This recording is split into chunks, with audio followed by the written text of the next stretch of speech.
I call the honourable member for Durack. Thank you, Madam Speaker.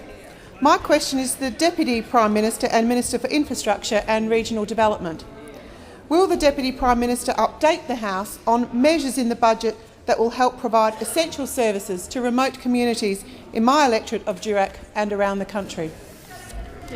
I call the honourable the Deputy Prime Minister, Minister for Infrastructure and Regional Development. Thank you, Madam Speaker, and I thank the honourable member for Durack for her question. Australia is one of the most urbanised nations in the world, and yet we have an affinity with our great outback and those who live in remote parts of our country. It's especially important that governments recognise those people living in remote locations and provide the kind of services and facilities that they have a right to expect. In the budget, significant funding was provided for roads in outback communities, both highways and their local roads. The Outback Way was amongst those to be funded, Australia's longest shortcut from Cairns to Perth, and many other significant projects as well will receive funding. But there are many people who live in locations which cannot be serviced reliably by road and are dependent upon air services just to receive their daily goods, their food, their education materials, mail, urgent supplies, located across remote and isolated parts of the country.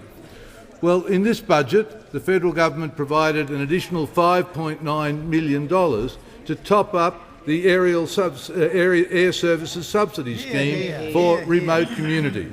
This scheme actually services 366 remote locations and 260 direct services to particular locations with light aircraft carrying passengers, but also these essential supplies to keep the stations, the Aboriginal communities. There's around 100 Aboriginal communities serviced through this scheme, and enables them to get the basic supplies that they need.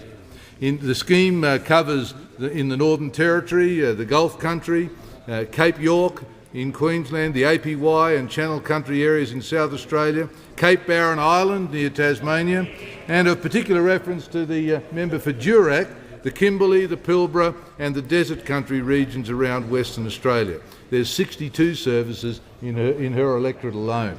So this provides a significant benefit to those communities. But we're doing more. There's $33.7 million of new funding over the next 4 years under the Remote Airstrip program, so that the Flying Doctor and other essential air services can be provided to some of these really remote communities.